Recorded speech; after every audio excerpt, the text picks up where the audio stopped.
As the Roman Empire flourished here in Smyrna, it became a pretty rough place for Jews and Christians.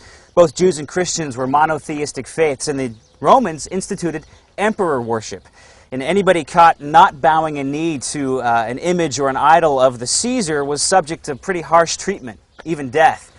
In fact, in 156 AD, one of Christianity's most famous early church fathers, Polycarp, was burned at the stake and martyred right here in Smyrna. Polycarp was a man born in 70 AD who came to believe in Christ at an early age. He had the opportunity later to study directly under the Apostle John and others who had had direct association with Jesus Christ during his earthly ministry. Pretty cool that he was only 1 degree separated from Jesus himself. Polycarp was eventually appointed by John as the bishop of the church in Smyrna, where he faithfully ministered for many years. It was under the rule of Roman Emperor Marcus Aurelius that the persecution of Christians became more intense. In the year 156 AD, Polycarp was arrested by Roman soldiers and was taken before the local proconsul here in Smyrna and urged to utter the phrase, "Caesar is Lord," and offer a small pinch of incense to the statue of the emperor. It was a simple formality that would have spared Polycarp from torture and death. His refusal to do so infuriated the bloodthirsty mob. Then, according to a Smyrnian letter recording the event, as Polycarp was being dragged to his place of execution, a voice was heard from heaven by all the believers that were present. The voice said this: "Be strong, Polycarp, and play the man."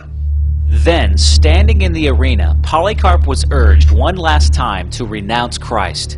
His response, well attested in historical accounts, was this: 86 years I have served Christ, and he never did me any wrong. How can I blaspheme my King, who saved me? Polycarp was soon led to the stake to be burned alive. Claiming that God would give him the strength to remain on the stake without moving, he asked to be tied instead of nailed to the stake. Then, after Polycarp uttered his last prayer, the fire was lit. To the astonishment of the crowd, the flames merely swirled around him as if a wall of wind was protecting him, and his body was unscathed. The executioner was then ordered to plunge a sword through the flames into Polycarp. After doing so, as the letter records, Polycarp's blood gushed forth and extinguished the fire. One of early Christianity's most important church fathers was dead.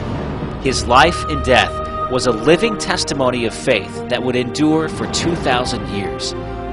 But the death of Polycarp backfired, for his conviction and witness went on to inspire and embolden thousands of saints after him. He is a tangible illustration of the fact that during the times of the greatest persecution, the Christian church grows the most.